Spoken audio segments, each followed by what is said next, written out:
They don't fear your silence, they fear the echo of their own depth that returns. There is a kind of silence that isn't empty. It's dense, almost alive. It lingers between words like an invisible presence, and few can bear to face it. When you stop speaking, something shifts in the air. Something that doesn't depend on sound but on vibration. People feel that weight, that suspended energy, and they often mistake it for threat. But what they truly fear is not you. It's the reflection of themselves that your silence awakens. Jung once said that what remains unspoken doesn't vanish. It sinks into the unconscious and returns amplified. Silence is the mirror of that return. It doesn't erase what's been repressed, it magnifies it. That's why when you stop talking, others begin to hear what they've tried to bury. Their insecurities, fears, and shadows rise within the stillness you create. The unease that follows isn't your fault. It is their own mind meeting what it had long avoided. Silence provokes discomfort because it's too open, too undefined. Words confine, shape, and protect. When someone speaks, the listener can argue, defend, escape. But before silence, there is no shelter. It is a wall of mirrors. Nothing can be thrown at it without coming back multiplied. People do not fear the sound of your voice. They fear the echo your silence returns to them. There's a paradox here. Silence is light as air, yet it carries the weight of centuries. It forces others to feel the depth of their own abyss. The absence of noise isn't to the absence of meaning. It is the invitation to face what has been left unseen. And few are ready for that encounter. That's why silence feels heavier than words. It doesn't wound with noise, it wounds with revelation. When you choose silence, you're not escaping, you're observing. You lift the veil of superficial dialogue and let the other stand exposed. And in that moment, the masks begin to tremble. Because silence reveals more than any confession ever could. It shows who is comfortable with themselves and who survives only through noise. It separates those who live from within from those who exist only while speaking. But within that discomfort lies beauty. Silence is the laboratory of the soul, the space where the unconscious takes shape. It isn't emptiness, it's fertile ground. It's where ideas are born, emotions settle, and self-awareness begins to breathe. Silence is the pause between two breaths, the interval where the universe whispers truths that human noise tries to drown. People fear your silence because it awakens the sound of what's been asleep inside them. Your silence is not aggression, it's reflection. It returns the gaze without judgment, without explanation. And in that reflection, many see what they've denied for years. That's why they change the subject, laugh, or grow tense. It's flight disguised as reaction. They are not fleeing from you. They are fleeing from what your silence evokes within them. The modern world worships noise. It fills every space with chatter, distraction, and constant stimulation.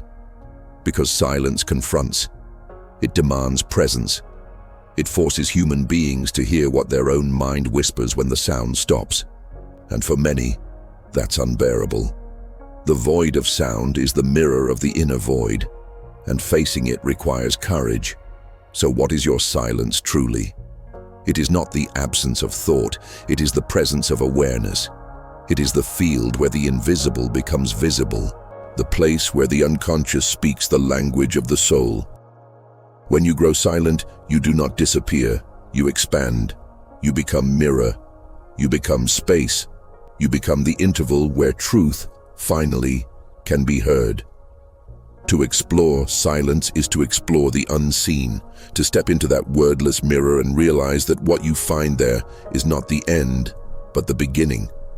Silence is the threshold, and those who dare to cross it discover that what seemed like absence is, in truth, the sound of existence itself. The sound too vast for language, too deep for words, yet impossible not to feel. Silence is not the absence of communication. It is its purest form. It interrupts the rhythm people depend on, the predictable cadence of response and reaction. In a world addicted to immediacy, your silence becomes a fracture in the expected pattern, and within that fracture, truth begins to echo. Silence holds a frequency that the human mind cannot easily classify. It's not a note, not a tone. It's the space where vibration turns inward, where meaning stops being sound and becomes energy. Every conversation is an exchange of rhythm. When one rhythm stops, the other loses balance. That is why your silence feels like disruption. It removes the predictable beat and forces the other to feel their own internal noise. Neuroscience tells us that the brain is wired to expect closure. When it doesn't receive a reply, it perceives danger. The absence of words registers as uncertainty, and uncertainty triggers anxiety. What people interpret as coldness or indifference is, in truth, their nervous system searching for ground that no longer exists. But silence has its own intelligence. It mirrors not what is said, but what is hidden beneath tone and posture. It reveals the energetic truth beneath the noise. Words scatter attention, silence gathers it. And that gathering has power. It pulls everything that was fragmented into focus. It exposes authenticity and dismantles performance. That is why silence feels like loss of control. It cannot be manipulated, cannot be predicted. It is pure presence. In moments of silence, people project. They fill the empty air with assumptions, fears, and self-created meanings. Each interpretation reveals more about them than about you. That is the essence of vibrational disruption. It's not chaos, it's revelation. Silence forces the psyche to reveal its architecture. It unmasks the internal dialogue that noise had been protecting. The real conversation begins when words end. When you choose silence consciously, you are not withholding energy, you are concentrating it. You are gathering what would otherwise be dispersed through explanation or defense. You're inviting the world to meet you in the space between vibration and meaning, and few can withstand that invitation without trembling. Silence dismantles control because it dissolves illusion. It leaves the other with only their own reflection to interpret. And in that space of uncertainty, truth is no longer something to be spoken. It becomes something to be felt.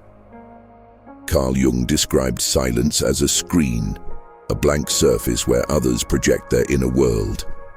When you remain quiet, people begin to see not you, but themselves.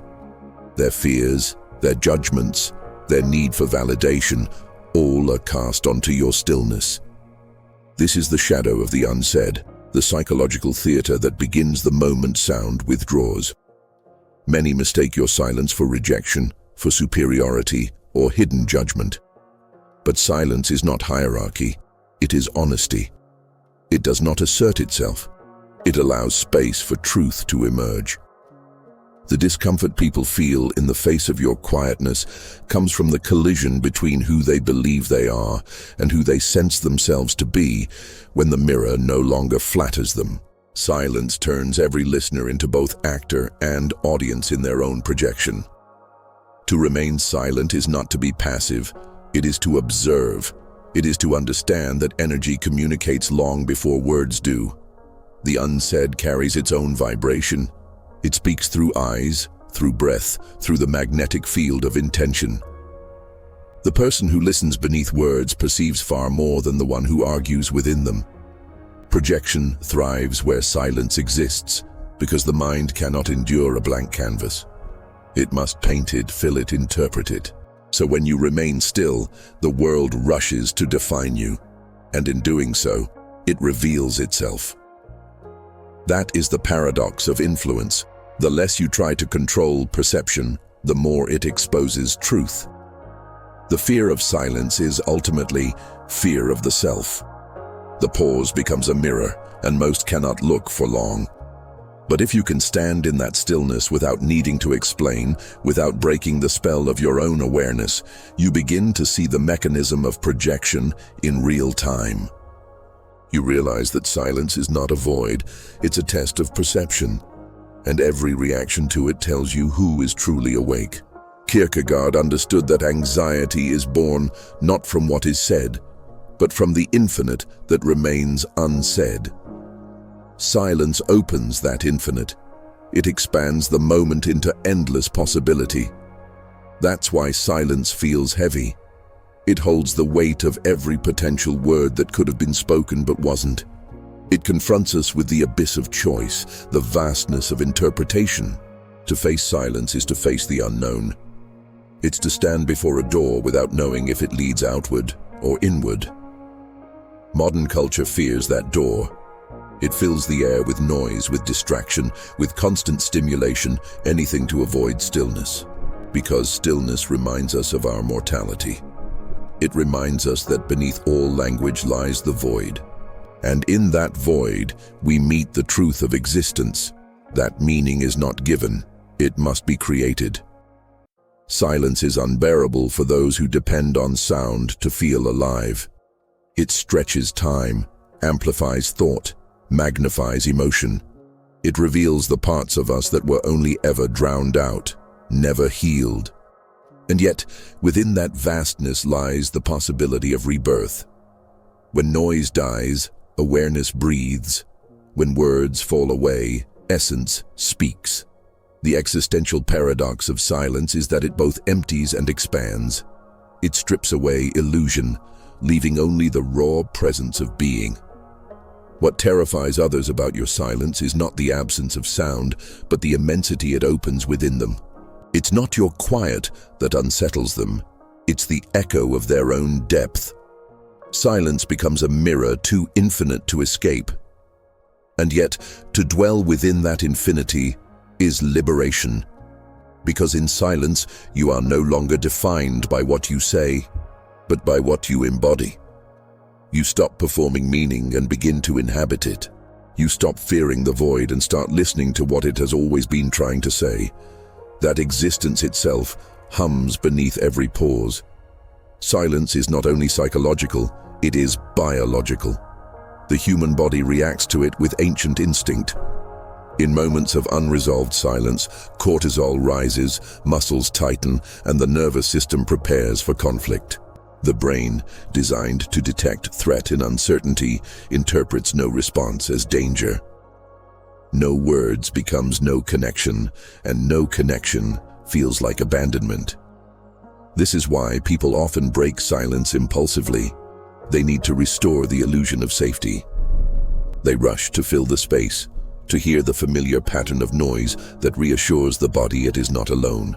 But the paradox is that silence, when used consciously, can be more regulating than any spoken reassurance. When chosen with awareness, silence calms the body instead of alarming it. It becomes a space of coherence rather than chaos. The distinction lies in intention. Unconscious silence, used as avoidance, punishment, or withdrawal, creates anxiety. Conscious silence, chosen from presence and empathy, creates expansion. It invites the nervous system to rest. It says, without words, you are safe enough to pause. In relationships, silence can either destroy or heal. It destroys when it hides resentment, when it withholds truth, but it heals when it gives space for emotion to settle, for breath to return. The power lies not in the silence itself, but in the awareness behind it.